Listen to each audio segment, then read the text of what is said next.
Bonjour YouTube, j'espère que vous allez bien. Aujourd'hui, on se retrouve pour une vidéo de tout carton. J'en ai reçu beaucoup. Je suis tellement contente. C'est évidemment là, un genre que j'utilise beaucoup en ce moment à la maison avec mon grand garçon, puis avec ma cocotte là aussi de plus en plus, même si elle est encore toute petite, on s'entend.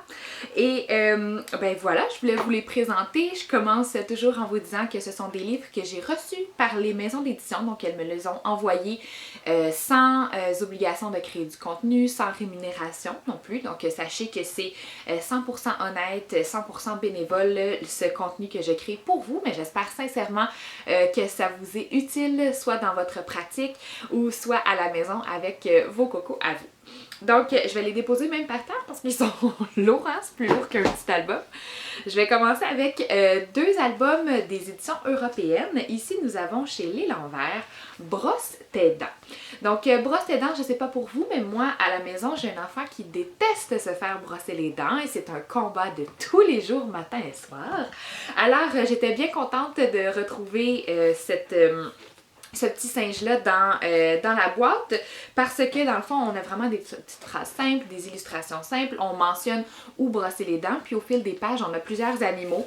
On va brosser comme un lapin, brosser comme un hippo et tout ça. Puis à la fin, on a comme un petit clin d'œil qu'il y a peut-être un petit crocro qui va avoir croqué là, le pigeon, mais non, il l'a pas croqué pour vrai. Alors, mon coco, il l'aime beaucoup, puis je le mets à côté du lavabo.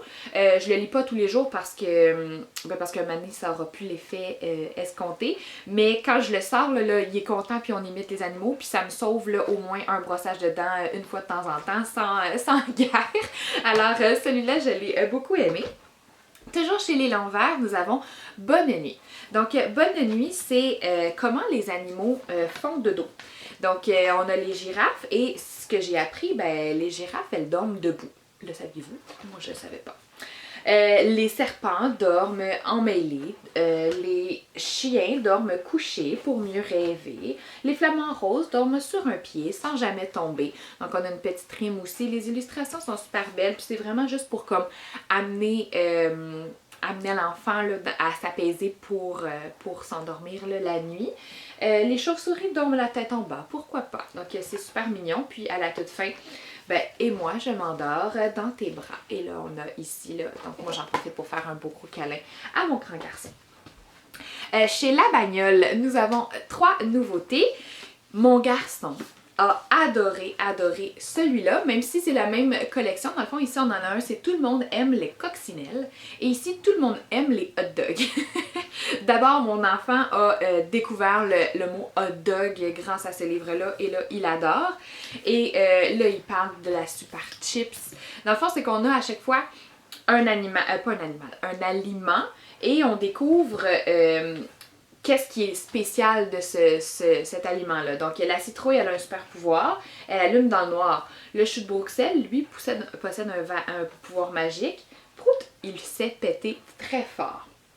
On peut flatter un kiwi, mais c'est pas aussi doux que la pêche. Avec les petites faufounes, là, on parle de la carambole, le fruit du dragon, et le sushi, ici, la banane, le bagel. Ça, c'est la plage préférée à mon garçon. Il adore les bagels.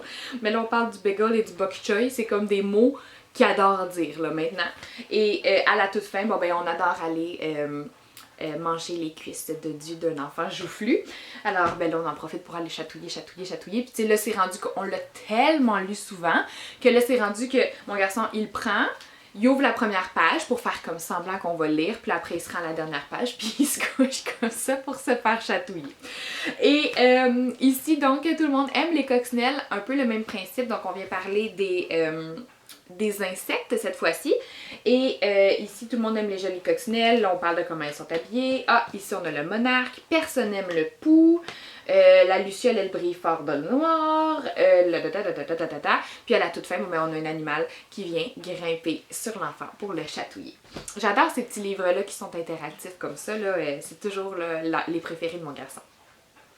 Ton petit livre d'art, ici, on vient montrer une scène avec un chien et on vient imiter une œuvre d'art, dans le fond, célèbre. Donc, le chien bleu, on parle des couleurs aussi en même temps. 4 chiens mauves, un chien brun, etc. Puis à la toute fin, on vient de voir d'où, de quoi ont été inspirées là, les œuvres dans le tout carton. Donc une belle initiation à l'art carrément. Puis en même temps, on aborde les couleurs avec nos cocos. Maintenant, non pas tous les prochains. Ah, j'en ai un autre de la bagnole. J'allais l'oublier parce qu'il était plus gros, il était en dessous de ma pile. Ici, nous avons un cherche et trouve de la Doudou. La Doudou, mon garçon aime quand même bien ces livres-là. Il y en a un en particulier, c'est celui qui aime le câlin. Qui aime les câlins, il me semble. Ou ouais, je pense que c'est celui de la Saint-Valentin. Celui-là, on l'a lu à plusieurs reprises. Et là, le cherche et trouve, c'est sa passion. Il adore les cherche et trouve. Et ce que j'aime, c'est que là, j'avais surtout des cherche et trouve qui étaient un petit peu plus jeunes. Même que, tu sais, c'était rendu qu'on ouvrait les pages, puis il nous les trouvait en l'espace de 5 secondes. Il était rendu trop bon. Alors là, ici, ça va assurément poser un défi pour lui. Là, il a quand même juste 2 ans. Puis, tu sais, c'est quand même chargé les illustrations, mais tant mieux parce que là, moi, mon garçon, je sais qu'il est rendu à ce stade-là dans son développement. Et ce que j'aime, c'est qu'on a une diversité là, dans les illustrations. On a, tu sais, c'est vraiment éclaté, c'est dynamique, c'est vif. Et, c'est drôle, mais un moment donné, on a pointé aussi ici, bon, ben, il y a un couple de femmes clairement amoureuses sur le banc. Donc, j'aime aussi cet aspect-là que ça fait juste partie du panorama qu'on voit là, dans le livre. Et moi, ce que je fais aussi, c'est que je l'installe près de la table à langer. Comme ça, ben, quand je lui change la couche, il peut les regarder. Puis en plus, on peut les nommer. Puis ça fait le changement de couche plus dynamique parce qu'on est beaucoup dans la phase du non, il n'y a rien qui lui tente. Hein? Non, on ne changera pas la couche. Non, on ne brossera pas les dents. Mais là, au moins de cette façon-là, je peux essayer là, de l'amadouer un petit peu. Chez Ozu, maintenant, je pense que toutes les prochaines nouveautés sont de chez Ozu. Ici, c'est Ozu Éveil. Quel magnifique tout carton. Regardez bien. Donc ici, on a A comme abeille ou comme ananas. Donc, on vient réutiliser l'illustration du premier mot pour faire le deuxième mot. Puis quand c'est mon chum qui l'a ouvert du colis, puis il me dit « Hey Annie, regarde ça! » Puis là, on a feuilleté, on était juste nous deux là. Puis on a feuilleté toutes les pages pour s'imaginer ça allait être quoi le mot. Comme là ici, baignoire, ben c'est blaireau. Donc, puis il y a des mots qu'on a eu, il y a des mots qu'on n'a pas eu, mais tu sais, je pense qu'avec les enfants, ça va être un super bel éveil justement à l'alphabet. En même temps, les illustrations sont super mignonnes. Tu sais, il y en a qui sont plus faciles. Dinosaure, ben là, lui, c'était sûr que ça allait être dromadaire. Mais regardez comme c'est beau. Non, j'ai vraiment aimé. J'ai hâte de le faire découvrir par mon garçon, mais très très beau. Puis tout ce qui est flap aussi, là, c'est toujours gagnant avec les enfants. Parlant de flap ou de dynamisme, ici nous avons La nature frotte pour sentir. J'en avais pas de livre d'odeur comme ça, puis donc c'est par couleur, donc violet, jaune, vert, marron, et juste là je le sens parce qu'on les a beaucoup frottés. On a plein d'animaux, ben pas d'animaux, mais d'éléments qui portent cette couleur-là qu'on peut venir nommer avec l'enfant. Et quand on lève, ici, si je frotte, oh my god, ça sent tellement bon! Ici, on sent des violettes. Puis, comme je vous jure, ça sent fort, là. Tu sais, juste d'ouvrir la page comme ça, je le sens. Oh, lui, il sent tellement bon, la pêche, là. Juste le doigt, il sent. Oh my god, j'aimerais ça vous le faire sentir à l'écran, tellement ça sent bon. C'est vraiment chouette, là. Puis, c'est le fun parce que quand je l'amène dans le sac à couche avec mon garçon, ben, et ma fille, mais comme je disais, elle est trop jeune encore, là. Mais je l'amène dans le sac à couche. Puis si on a des moments comme d'attente, puis que mon garçon commence à s'exciter, s'impatienter, ben ce que j'aime de ce livre-là, c'est que ça le fait respirer. Et donc, ça l'amène à se détendre. Parce que pour sentir, il faut qu'il respire. Ça lui fait comme prendre une grande inspiration. Alors, petit truc comme ça, si jamais pour vous aussi, il y a comme des élans d'excitation, ce qui sont tout à fait normal, là. Mais je trouve que d'avoir ce petit livre-là dans ma poche, ça aide. Petit Léon et Juliette la Moufette, écrit par Lucie Papineau et José Mas. C'est une collection que je ne connaissais pas. Peut-être que, ben c'est sûr que, tu sais, moi je suis quand même nouvelle là, dans le monde de la très petite enfance, disons. Et donc voilà, on a des pages qui sont arrondies, puis qui sont comme plastifiées. Donc c'est pas un tout carton en tant que tel, mais c'est un album qui est plastifié. Et ben, on a une petite histoire là, entre le raton et la petite moufette. Donc c'est très mignon. Celui-là non plus, je connaissais pas cette collection-là de Zach et Zoé. Non, Zach et Zazou, pardon. Et pourtant, je me suis trompée et c'est pas parce qu'on l'a pas lu.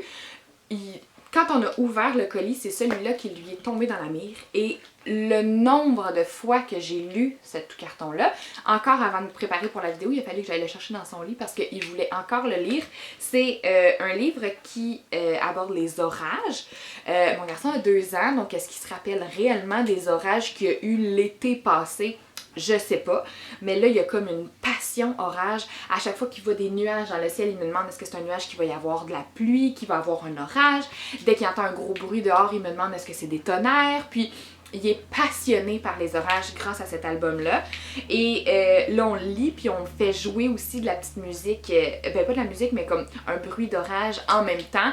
Et ben là, on fait semblant de sursauter quand il y a un tonnerre. Puis je me dis, tant mieux si ça peut m'aider à avoir un garçon qui n'aura pas peur des orages rendus cet été.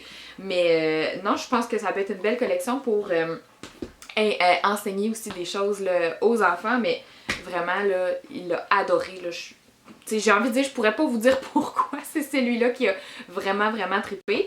J'aurais pensé que ça aurait été celui-là parce qu'il adore se cacher et il adore les chercher-trouve. Et là, ici, dans Où es-tu? Nous avons un petit castor, écureuil, marmotte. Une marmotte qui cherche son ami. Et là, si vous pouvez voir, donc tout est rouge et tout, mais où il est? Et là, on voit... C'est ça? Oui. Il est ici, son ami. Donc, il est caché dans les illustrations. Moi, visuellement, je l'ai trouvé super beau, super dynamique dans les illustrations. En plus, on vient encore une fois aborder les couleurs. On a plein de scènes, donc ici sous le fond de l'eau, dans les feuilles, dans les fleurs. Je l'ai vraiment trouvé beau. J'ai hâte qu'il accroche. Tu sais, des fois, il y a juste comme une passe sur autre chose, puis il va arriver avec une autre chose dans quelques semaines, là, mais celui-là, je l'ai vraiment, vraiment trouvé beau. Et je termine avec ici, donc ma première fabrique à compte. Ici, je vous montre, on a un tout carton ici où on vient aborder 6 contes classiques. Donc on a Le Petit Chaperon Rouge, 3 petits cochons, Boucle d'or et les 3 ours, Pinocchio, Le Chat botté et la petite poule rousse. Puis on a, là je vous les ai mis ici, là, on a des cubes en carton. Et c'est pour remettre en ordre, en fait, l'histoire. Donc, je trouvais ça le fun parce que, tu sais, tout ce qui est séquence d'événements, c'est pas nécessairement, ben c'est pas du tout, en fait, acquis là, pour mon garçon. Alors, je trouve que c'est une belle façon d'enseigner cette séquence d'événements-là avec les dés. Pour l'instant, parce que chaque dé représente une page dans le livre. Donc ici, on a l'illustration ici, ben on a le dé qui représente. Ensuite, la deuxième page, comme vous pouvez voir, on a le deuxième dé avec la même illustration. Donc pour l'instant, on est plus dans le repère, l'illustration et le dé, puis on les met en ordre. Mais ultérieurement, il va pouvoir aussi le jouer avec les dés pour trouver, puis peut-être même me raconter l'histoire sans avoir besoin du livre aussi, ou le contraire, vice-versa. Donc je trouvais que c'était intéressant comme principe. Et les contes classiques aussi, c'est toujours intéressant également à présenter à nos enfants pour leur faire une belle base culturelle là, pour l'avenir. Alors, c'était une belle build de tout carton. J'espère que vous avez apprécié. On se retrouve dans une prochaine vidéo sur les romans cette fois-ci. Bonne fin de journée!